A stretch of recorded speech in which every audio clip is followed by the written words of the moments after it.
앞에 있는 화면을 보고 오늘 설교 제목도 힘차게 같이 한번 읽어보도록 하겠습니다. 혹시 뒤에 화면은 보이시나요? 뒤에는 나오는데 앞에는 안 나오네요. 제가 보면서 진행을 해야 되는데 한번 라인 좀 한번 봐주시기 바랍니다. 여러분들은 보시는 걸로 알고 설교 제목 같이 읽겠습니다. 시작. 승리하신 예수님을 믿으라. 오늘은 사도행전 강의 34번째 이야기, 승리하신 예수님을 믿으라. 이 말씀으로 하나님께서 큰 은혜를 주실 줄로 믿습니다. 제가 어제 잠을 자는데 잠이 잘 안 왔습니다. 왜 잠이 갑자기 안 왔느냐? 올림픽 그거 보는데 너무나 속상해서 잠이 안 왔습니다. 참고로 저는 동계올림픽도 잘 모르고 스케이트도 잘 못하는 사람입니다. 그런데도 동계올림픽은 보고 싶었습니다. 왜 보고 싶었냐면 거기에 제가 좋아하는 선수가 나오기 때문입니다. 저는 누구 선수를 좋아하느냐? 여자 선수입니다. 혹시 여러분들 아실까요? 최민정이라는 선수가 있습니다. 최민정 선수. 우리나라의 보배와 같은 선수라고 생각합니다. 그 선수를 제가 엄청 좋아하는데 이유가 있습니다. 쇼트트랙을 시작하면 맨 먼저 앞장서지 않습니다. 출발할 때는 한 3등, 4등 중간 정도로 출발합니다. 그런데 두 바퀴 남기고 나서부터 2등으로 올라가고 맨 마지막 끼는 1등으로 올라옵니다. 제가 보니까 그 최민정 선수의 전략이 너무나 특별하고 대단합니다. 보통 선수들은 전문용어로 인코스로 주로 출어를 많이 하는데 이 최민정 선수는 멀리 돌아서 아웃코스로 승리를 하더라는 거예요. 이 일을 하려면 엄청난 힘도 있어야 되고 스킬도 많이 필요하다고 합니다. 그래서 이 최민정이라는 선수가 평상시에 어떻게 연습을 하느냐? 제가 이 이야기 듣고 깜짝 놀랐습니다. 최민정 선수는 여자 선수입니다. 그런데 남자 선수랑 훈련을 한다는 거예요. 그러니까 남자 선수의 힘과 스킬, 그 훈련을 가지고 올림픽에 나가는 거예요. 올림픽에 잠깐 나오는 4분을 위해서 몇 년간 훈련하느냐? 4년 훈련합니다. 4분 나오기 위해서 4년간 땀방울을 흘리는 거예요. 우리가 볼 때는 무대에서 잠깐이지만 무대 밑에서는 4년간 땀을 흘리고 피를 흘립니다. 그래서 그런지 저는 이 최민정 선수 얼굴만 봐도 은혜가 됩니다. 참고로 제가 종교를 알아봤더니 종교가 뭐였을까요? 기독교였을까요? 아니었을까요? 불교랍니다. 야, 무교였으면 조금 희망이 생겼을 텐데 불교라고 해서 기도하게 생겼습니다. 하나님, 최민정 선수 예수 믿게 하여 주시옵소서. 언젠가는 믿을 줄 알고 기도하려고 합니다. 왜냐? 제가 너무나 좋아하는 선수입니다. 제가 그 선수를 보면서 깨달은 사실이 있습니다. 뭔가 위대한 업적을 이룬 선수를 보면 특징이 있습니다. 공통점이 있습니다. 그게 무엇이냐? 순간을 위해서 평생을 준비한 사람들입니다. 이게 운동도 그렇고 음악도 그렇고 그림도 똑같습니다. 세계의 역사를 펼쳐놓고 보면 위대한 업적을 이룬 사람은 공통점이 있습니다. 그 공통점 저를 따라서 한번 고백하겠습니다. 순간을 위해 평생을 준비한 사람. 시작. 이래야 쓰임받습니다. 그냥 허송세월에서는 쓰임받지 못합니다. 그 순간, 결정적인 순간을 위해서 평생 준비한 것, 그것 딱 한 번 쓰임받는 것입니다. 저는 최민정 선수가 딱 그런 선수라고 생각했습니다. 정말 잠시 잠깐 쇼트트랙을 하는데 몇 초면 끝냅니다. 몇 분이면 끝나는 거예요. 그런데 그것 위해서 계속 훈련합니다. 그런데 어제 최민정 선수가 올림픽 게임에 나온 거예요. 여러분들 많이 보셨을 것입니다. 아마도 대부분 다 보셨을 거예요. 혼성 계주였습니다. 쉽게 말해서 릴레이 경주였습니다. 한국팀 기대를 우리나라만 한 것이 아니라 전 세계 사람들이 그냥 실력대로 하면 한국 금메달, 조금 실수하면 은메달 받을 것으로 생각했습니다. 그런데 너무나 안타깝게도 중간에 넘어진 거예요. 자기가 잘못해서 넘어진 게 아닙니다. 앞에 가던 어느 나라? 감사합니다. 미국이 넘어져가지고 그 넘어진 사람 때문에 막혀가지고 결승전을 못 갔습니다. 제가 이걸 보면서 너무나 속이 상했습니다. 저는 잘 모르니까 이렇게 한번 생각했습니다. 우리 잘못으로 넘어진 것이 아니라 다른 나라 선수 때문에 넘어진 것이니까 이게 정삼 참작이 돼가지고 아마 어드밴스로 올라가는 것 아니냐. 그런데 결과가 그렇지 않습니다.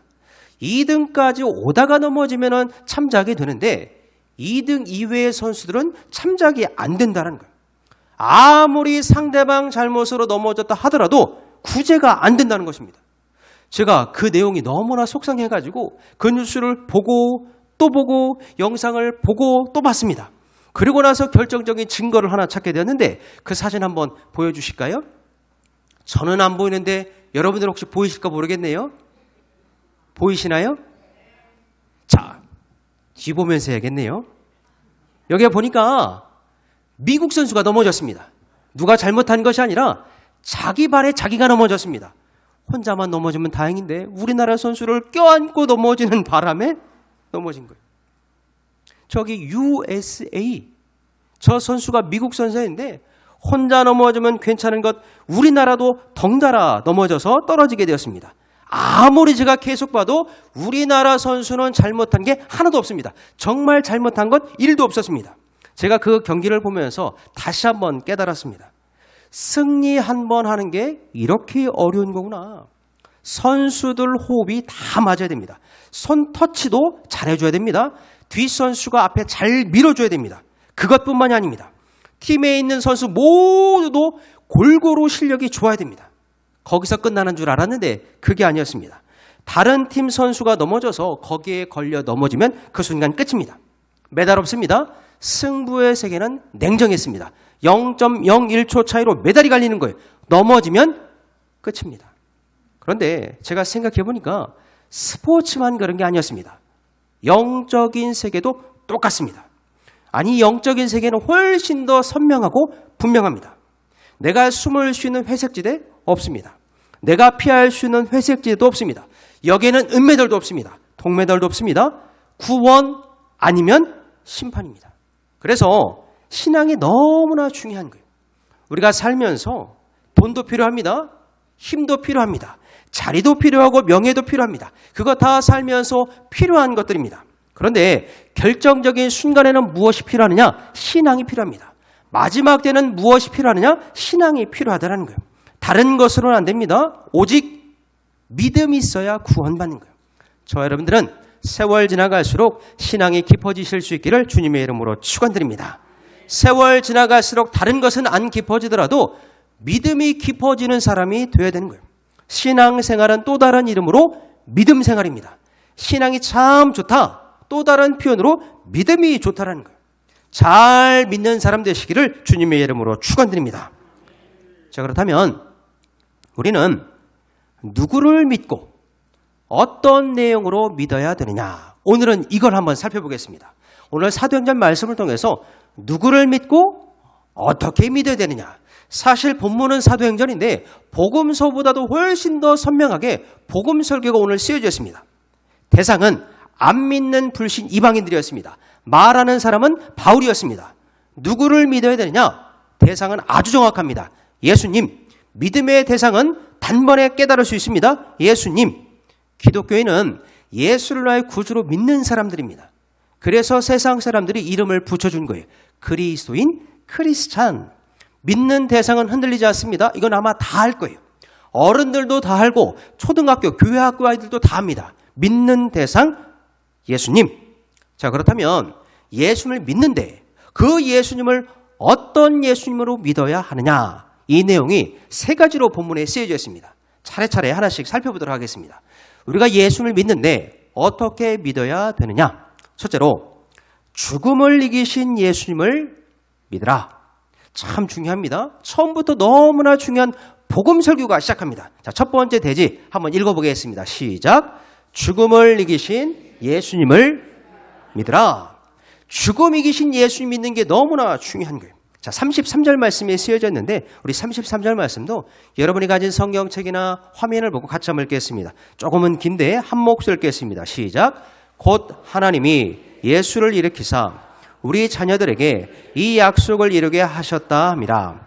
시편 둘째 편에 기록한 강화 같이 너는 내 아들이라 오늘 너를 낳았다 하셨고, 여기 여러분들 밑줄 치시기 바랍니다. 너무나 중요한 단어가 하나 쓰여 있는 거예요. 자, 그 단어가 무엇이냐? 바로 일으키사. 우리가 한글 성경으로 쭉 읽었을 때는 그냥 단순히 넘어진 사람 손잡아주는 것처럼 보입니다. 그냥 넘어진 사람 다시 이렇게 세워준 것처럼 보입니다. 그런데 한글 성경 말고 원어로 보니까 그 의미가 선명합니다. 여러분들 써놓으실 수 있는 분들은 써놓으시고 들으실 수 있는 분들은 잘 듣고 기억하시기 바랍니다. 원어로 이렇게 쓰였습니다. 조금 어려우니까 제가 천천히 불러드리겠습니다. 아나스테사스. 어려우니까 듣고 잊혀도 괜찮습니다. 아나스테사스. 뜻이 무엇이냐? 아나가 다시라는 뜻이고 스테사스가 살리다는 뜻입니다. 다시 살리다 두 글자로 부활. 바울이 지금 복음을 전하면서 가장 첫 번째로 전한 복음 메시지는 부활하신 예수님이었어요. 다른 건 얘기할 틈이 없습니다. 가장 첫 번째 복음 메시지는 부활 예수. 넘어졌다가 다시 일어나는 것 그것 아니었습니다. 쓰러졌다가 다시 일어나는 것 그것도 아니었습니다. 완전히 죽었다가 완전히 다시 사신 예수 그리스도의 복음을 선포한 거예요. 기독교의 가장 첫 번째 믿음은 어떤 믿음이냐? 예수 부활 믿는 것, 그것 믿는 게 잘 믿는 것입니다. 다른 종교에는 부활이 없습니다.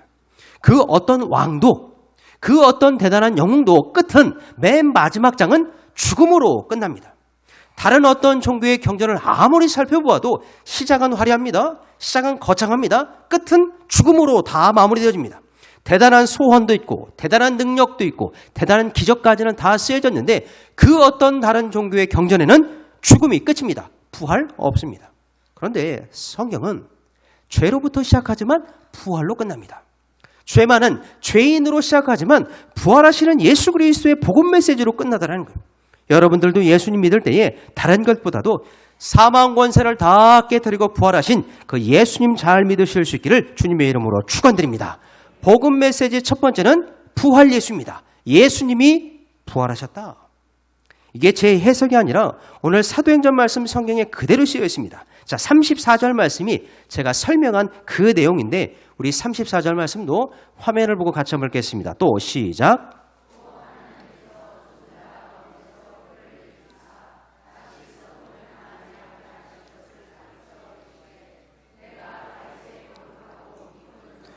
너희에게 주리라 하셨으며 성경에서 반복은 강조입니다. 저를 따라하겠습니다. 반복은 강조입니다. 시작. 퀴즈 내겠습니다. 34절에 반복되는 단어 무엇이 있었을까요? 그렇죠. 일으키사. 동일한 표현입니다. 아나스테사스. 34절에는 훨씬 더 구체적으로 설명하고 있습니다. 제가 읽겠습니다. 죽은 자 가운데에서 그를 일으키사. 그 옆에다 써놓으시길 바랍니다. 부활. 33절에도 부활, 34절에도 부활, 예수님 부활하셨습니다. 예수 안에서 부활하셨습니다. 만약에 기독교 신앙에서 부활이 없었다면 우리 신앙은 다른 종교랑 비슷해졌을 것입니다. 죽음이 끝이라고 이야기했을 것입니다. 희망도 없고 소망도 없고 내일도 없습니다. 그냥 자기 하고 싶은 대로 살면 되는 거예요. 사사기 말씀과 같이 자기 소견에 옳은 대로 살면 되는 것입니다. 왜냐? 부활이 없으니까. 죽음이 끝이니까 자기 마음대로 사는 것입니다. 여기서 쾌락주의가 나왔고 여기서 염세주의가 나왔습니다. 부활이 없다면 오늘 먹고 마시자 즐기는 쾌락주의로 빠지거나 오늘 소망 하나도 없다. 세상 비판하는 염세주의 둘 중에 하나로 빠지는 거예요. 부활 없으면 쾌락주의에 빠지거나 부활 없으면 염세주의에 빠지는 것입니다. 둘 중에 하나입니다. 부활신앙 없으면 세상 사람들과 똑같아집니다. 어느 큰 회사에 제가 부장님 이야기 그 주변에서 간증을 하나 듣게 되었습니다. 이 부장님이 대단한 분이셨어요. 입사할 때도 1등, 승진할 때도 1등. 유독 이분의 실력이 너무나 뛰어나서 그 회사에서 승승장구했습니다. 회사에 여러 가지 부서가 있었는데 그중에서도 핵심 부서, 기술 부서에 들어갔습니다. 가장 다 들어가고 싶어하는 정말 제일 중요한 그 회사의 핵심 부서에 이 부장님이 들어간 거예요. 주변에서 다 부러워했습니다. 그게 너무나 좋아서 쉬지도 않고 열심히 일했습니다. 휴가도 없었고 휴일도 없었습니다. 그냥 옆에 사람이랑 대화도 하지 않고 매일매일 일만 했습니다. 어느 정도로 일을 열심히 했느냐? 그 회사에서 가장 먼저 출근해서 가장 늦게 퇴근했습니다. 그분이 사장님보다도 훨씬 먼저 출근하고 사장님보다도 훨씬 늦게 퇴근을 하다는 거예요. 쉬는 일이 없었습니다. 그런 열심이 있었기 때문에 젊은 나이에 부장 타이틀을 탄 것입니다. 그런데 하루는 몸이 찌푸둥했습니다. 피로가 풀리지가 않았습니다. 왠지 이상해서 병원을 갔더니 의사 선생님께서 폐가 안 좋은 것 같으니까 바로 쉬면서 입원해서 치료받읍시다 이야기를 한 거예요.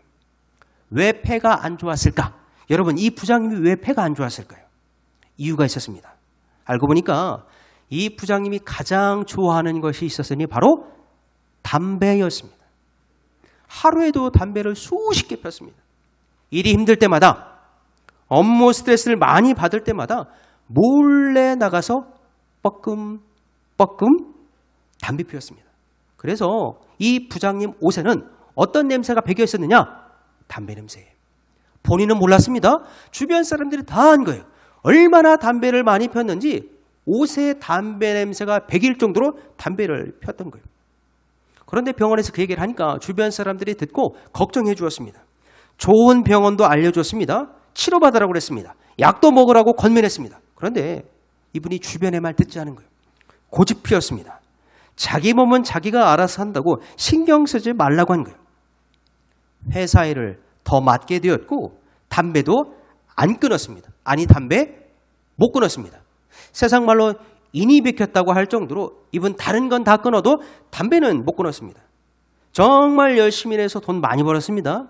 사람들이 다 부러워하는 그 아파트에 살았습니다. 차도 동료들 중에서 가장 좋은 차 타고 다녔습니다. 그렇게 딱 1년 지났습니다. 병원 갔더니 폐암 말기. 젊은 나이인데 그 선고 받고 한 달 후에 세상을 떠났습니다. 회사 동료들이 그 부장님 책상을 치우는데 서류 봉투가 하나 있더라는 거예요. 뜯어보지 않은 서류 봉투였습니다. 직원들이 뜯어봤더니 거기에 뭐라고 쓰여 있었느냐? 마지막 경고장 종합 건강검진 통지서.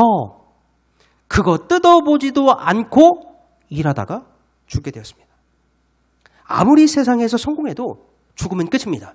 여러분, 이 메시지를 잘 기억하시기 바랍니다. 아무리 내가 많은 것을 쌓아놔도 죽으면 끝이에요. 세상 끝은 죽음입니다. 세상 권세는 사망이에요. 이게 변하지 않는 사실입니다. 구약도 그렇고 신약도 그렇고 지금도 똑같습니다. 세상 권세는 사망 권세입니다. 세상은 그런 곳입니다. 내가 열심히 살았다고 구원받는 것, 그것 아닙니다. 내가 조금 착하게 살았다고 구원받는 것, 그것도 아닙니다. 사망 권세이신 예수님 믿어야 구원받는 줄로 믿습니다. 제 말이 아니라 성경에 이게 너무나 중요하게 쓰여져 있는 거예요. 자, 고린도전서 15장 말씀이 쓰였는데 이 사실이 얼마나 중요한지 이것도 복음 구절입니다. 자, 고린도전서 15장 20절 말씀, 여러분들은 화면이 보일 테니까 같이 한번 읽어보겠습니다. 그러나 시작. 그러나 이제 그리스도께서 죽은 자 가운데서 다시 살아나사 잠자는 자들의 첫 열매가 되셨도다. 잠자는 자들의 무슨 열매? 첫 열매. 여러분 듣고 기억하시기 바랍니다. 첫 열매가 있다라는 것은 두 번째 열매도 있다라는 거예요. 두 번째 열매가 있다라는 것은 그 다음 열매도 있다라는 것입니다. 예수님이 부활의 첫 열매가 되신 것, 예수 믿으면 우리가 두 번째 열매, 세 번째 열매가 된다라는 복음 메시지가 고린도전서에 쓰여 있는 거예요. 여러분들 예수 안에서 부활의 영광 맛보실 수 있기를 주님의 이름으로 축원드립니다. 죽음이 끝이 아닙니다. 사망이 끝이 아닙니다. 무덤이 끝이 아닙니다. 예수 안에서는 그 너머에 부활이 있는 거예요. 여러분들 여백에 써놓으시거나 잘 듣고 기억하시길 바랍니다. 세상 권세는 사망이지만 예수 권세는 부활입니다. 다시 한번 말씀드리겠습니다. 세상 권세는 사망이지만 예수 권세는 무엇이다? 부활이다. 저를 따라 고백하겠습니다. 성공이 아니라 승리하는 삶 삽시다. 시작. 성공이 아니라 승리하는 삶 삽시다. 이게 주제입니다. 성공 못해도 괜찮습니다. 조금 불편할 뿐이지 성공 못해도 괜찮습니다. 실패해도 괜찮습니다. 조금 불편할 뿐이지, 조금 마음이 어려울 뿐이지 실패해도 괜찮습니다. 결정적이지는 않습니다. 넘어져도 괜찮습니다. 넘어져서 조금 다칠 수 있어요. 결정적이지는 않습니다. 그런데 예수님은 잘 믿어야 됩니다. 성공 안 해도 괜찮아요. 실패 안 해도 괜찮습니다. 이름 유명하지 않아도 괜찮습니다. 예수 믿어야 구원받는 거예요. 지금 사도 바울이 이방인에게 전하고 싶었던 복음 메시지 첫 번째가 바로 이것이었습니다. 죽음 이기신 예수님, 예수님 잘 믿읍시다. 여러분들 기억하시기 바랍니다. 우리 사랑하는 모든 황금도교회 성도님들은 예수님 믿을 때에 덮어두고 믿지 마시고 죽음 이기신 예수 믿으시기를 주님의 이름으로 축원드립니다. 첫 번째가 죽음 이기신. 자, 두 번째도 참 중요합니다. 우리 두 번째도 화면을 보고 같이 한번 읽어볼까요? 두 번째는 무엇을 이기신 예수님인지 같이 읽겠습니다. 시작. 죄악을 이기신 예수님을 믿으라. 38절 내용이 그 내용입니다. 본문 38절도 이어서 한번 읽겠습니다. 그러므로 시작.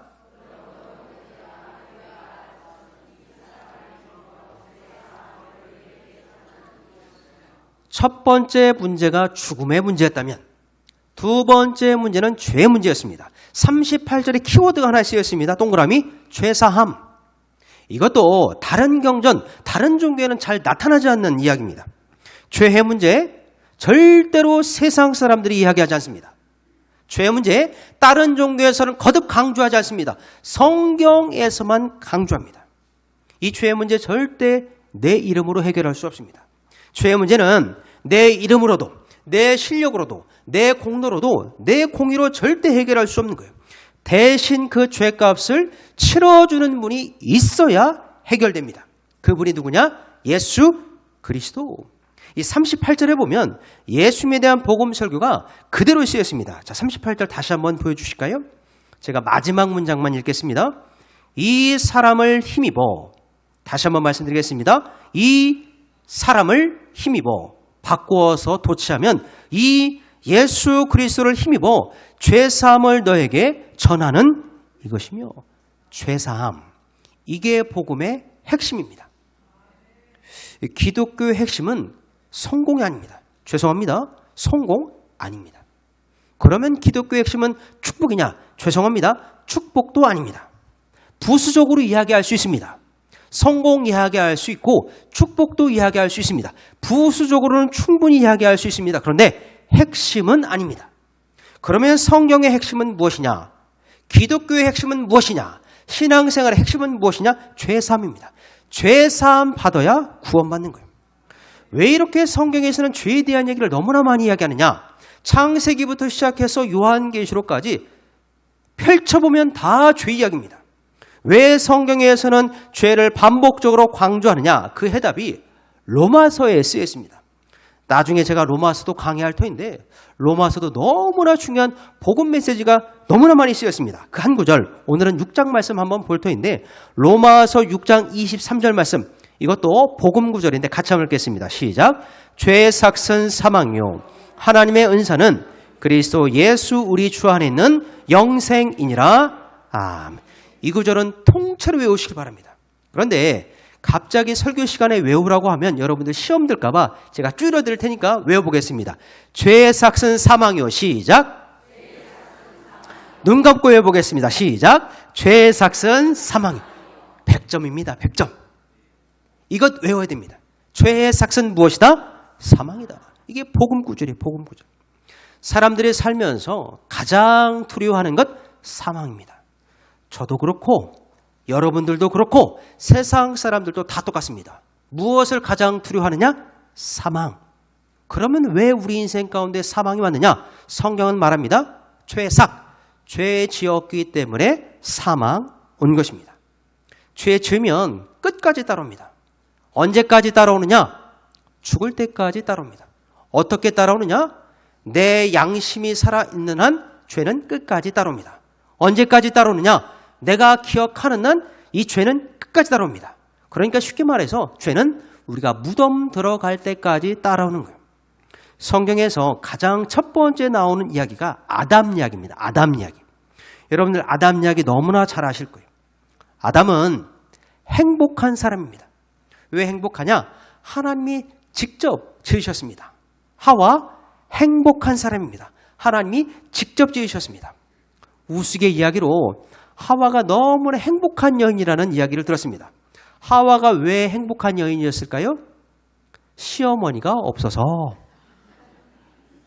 무슨 이야기냐?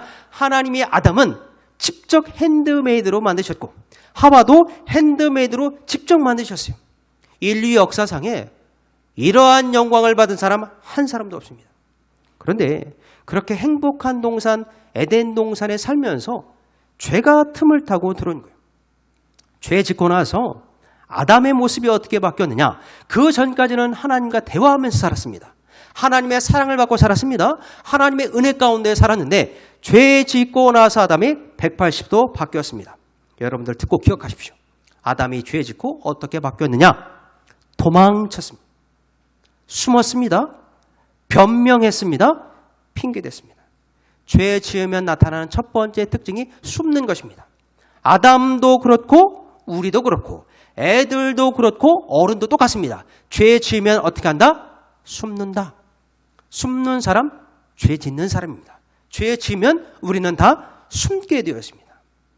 그렇게 숨어있는 아담에게 하나님이 딱 한 말씀 하셨어요. 죄 짓고 숨어있고 눈 가리고 있는 아담에게 하나님이 어떤 말씀을 하셨느냐. 창세기 3장 9절 말씀인데 이 구절은 제가 한번 읽겠습니다. 여호와 하나님이 아담을 부르시며 그에게 이르시되 같이 읽겠습니다. 내가 어디 있느냐. 죄 짓고 숨어있는 아담에게 딱 한 말씀 하셨습니다. 아담아 내가 어디 있느냐. 한 말씀 하셨어요. 아담아 내가 어디 있느냐. 참 이게 신기합니다. 아담은 하나님을 도망치고 있는데 하나님은 아담을 찾아오신 거예요. 이게 얼마나 놀라운 구원의 이야기인지 모릅니다. 예수님도 똑같습니다. 우리는 다 죄인입니다. 살면서 지은 죄가 얼마나 많은지 몰라요. 그런데 죄인인 우리를 누가 찾아오셨다? 예수 그리스도가 찾아오셨습니다. 하나님이 아담의 이름을 불러주셨던 것처럼 우리도 예수 그리스도 안에 살면 구원받게 되는 거예요. 하나님의 은혜는 여기서 멈추지 않습니다. 직접 만드셨고 직접 이름을 불러주셨을 뿐만 아니라 그 죄를 다 덮어주기 위해서 가죽옷을 지어주셨습니다. 여러분들 잠깐 한번 상상해 보기 바랍니다. 가죽옷을 입혀주기 위해서는 어떻게 만들 수 있을까요? 무엇을 죽여야? 짐승을 죽여야. 그냥 가죽옷을 만들 수가 없습니다. 가죽옷을 만들기 위해서는 반드시 짐승을 잡아 죽여서 피 흘린 후에야 가죽옷을 만들 수 있는 거예요. 그 가죽옷을 다시 입혀주면서 용서받았습니다. 지금 바울이 이 이야기를 하고 싶었던 것입니다. 죄 짓고 도망친다고 해결되지 않는다. 죄 짓고 숨는다고 해결되지 않는다. 죄 짓고 시간 지난다고 해결되지 않는다. 예수 그리스도의 보혈, 그 보혈의 옷을 입을 때만 죄사함 받는 줄로 믿습니다. 우리가 예수님 믿을 때에 덮어두고 믿으면 안 됩니다. 어떤 예수님을 믿어야 되느냐? 죄를 이기신 예수님. 죄 앞에서 숨지 말고 예수 이름 붙들고 나오실 수 있기를 주님의 이름으로 축원드립니다. 예수 안에 용서가 있고 예수 안에 새 출발의 은혜가 있는 것입니다. 자, 첫 번째가 죽음을 이기신 예수님 그 이름을 믿는 거예요. 두 번째는 죄를 이기신 예수님 그 이름을 믿는 게 진짜 믿음입니다. 자, 세 번째가 결론입니다. 세 번째 대지도 우리 화면을 보고 같이 한번 읽겠습니다. 시작. 심판을 이기신 예수님을 믿으라. 우리가 예수 믿을 때 어떤 예수님을 믿느냐면 심판을 이기신 예수님을 믿는 게 진짜 믿는 것입니다. 자, 39절 말씀이 결론인데 우리 39절 말씀도 한 목소리 읽겠습니다. 또 시작.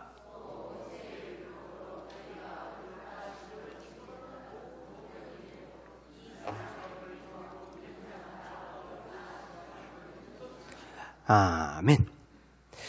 제가 보니까 바울은 정말 대단한 사람입니다. 우리가 아는 것보다 훨씬 박학다식하고 우리가 아는 것보다 훨씬 더 은혜를 받았고 우리가 아는 것보다 훨씬 더 성경에 정통한 사람입니다. 신약 성경만 아는 사람이 아닙니다. 제가 설교 준비하면서 여러 번 깨달았습니다. 정말 바울은 구약에도 정통했고 신약 성경에도 정통했습니다. 성경 인물 중에서 이만큼 성경을 꿰뚫는 사람 드물 것입니다. 그가 말하고 있습니다. 세 번째 예수님은 어떤 예수님이시냐? 심판을 이기신 예수님. 제가 쉽게 설명해 드리겠습니다. 율법이 기준입니다. 유대인들에게 율법은 목숨과도 바꿀 수 없는 기준입니다. 기준. 그래서 그런지 율법으로 살면 그 끝에 꼭 심판이 있습니다. 심판한다는 얘기는 정죄한다는 이야기입니다. 율법이 잣대가 되어서 여기에서 조금만 벗어나면 정죄가 있는 것이고 심판이 있는 것입니다.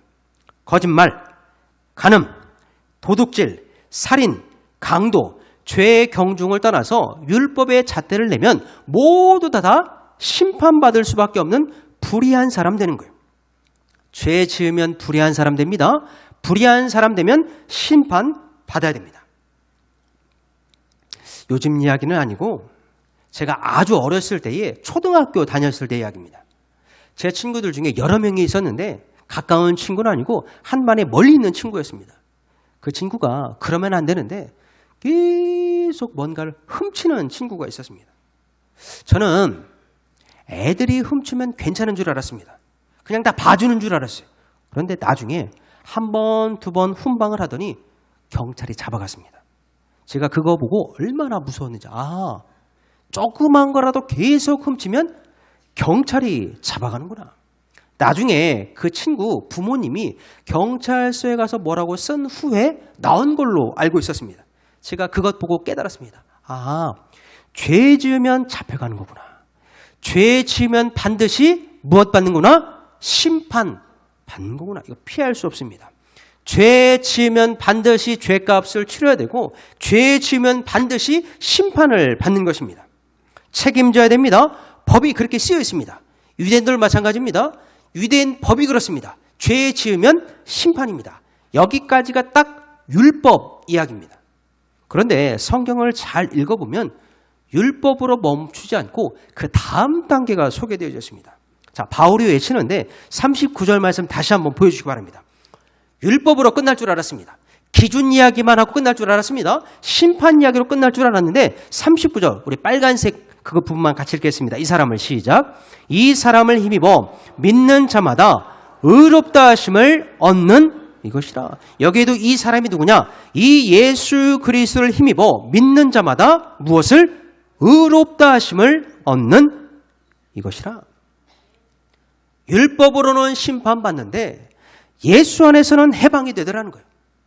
율법 안에서는 정죄받는데 예수 안에서는 자유를 얻는다는 것입니다. 여러분들 오해 없이 잘 들으시기 바랍니다. 예수님은 심판을 없애신 분이 아닙니다. 오해하실 수 있기 때문에 제가 다시 한번 말씀드리겠습니다. 예수님은 심판을 없애신 분이 아닙니다. 그러면 어떤 분이냐? 대신 심판받는 자리를 바꾸신 분입니다. 우리가 심판받는 자리에 서야 되는데 예수님이 그 자리에 서신 거예요. 우리가 형벌을 받아야 되는데 우리 대신 예수님께서 그 자리를 서신 것입니다. 우리가 있어야 될 그 자리에 대신 서신 분이 예수님이라는 거예요. 그 자리가 어디냐? 십자가. 우리가 형벌 받아야 되고 우리가 심판 받아야 되고 우리가 징계를 받아야 되는데 우리 대신 그 자리에 서신 거예요. 어디서? 십자가. 이게 복음입니다. 저를 따라 고백하겠습니다. 예수님이 내 대신 십자가 지셨습니다. 시작. 예수님이 내 대신 십자가 지셨습니다. 이것 여러분들 꼭 믿으실 수 있기를 주님의 이름으로 축원드립니다. 바울이 마지막으로 강조한 것이 이것입니다. 말씀의 결론입니다. 믿음은 무엇이냐? 죽음을 이기고 죄를 이기고 심판을 이기신 그 예수를 믿는 것이 참 믿음입니다. 덮어놓고 믿는 믿음도 괜찮습니다. 그 믿음도 중요한 거예요. 그 믿음도 필요할 때가 있습니다. 그런데 신앙의 연수가 더할수록 우리의 믿음의 연조가 더 깊어질수록 어떤 예수를 믿는지가 명확해야 됩니다. 어떤 예수님? 죽음을 이기시고 죄를 이기시고 마지막으로 심판을 이기신 예수님 믿는 것이 참 믿음입니다. 죽음 끝났습니다. 죄 끝났습니다. 심판 끝났습니다. 설교도 끝났습니다. 남은 것은 우리가 해야 할 것은 승리하신 예수 이름 붙들고 사는 거예요. 이게 신앙생활입니다. 마지막 때에 주님께서 믿음을 찾으실 거예요. 우리 황금동교회 성도님들은 믿음 충만하시기를 주님의 이름으로 축원드립니다. 승리는 예수님께서 다 하신 거예요. 죽음을 이기시고 죄를 이기시고 심판을 이기신 예수 안에서 하나님의 나팔소리 천지진동할 때 모두 천국 잔치 들어가는 천국 백성, 믿음의 백성들 다 되어지기를 주님의 이름으로 축원드립니다.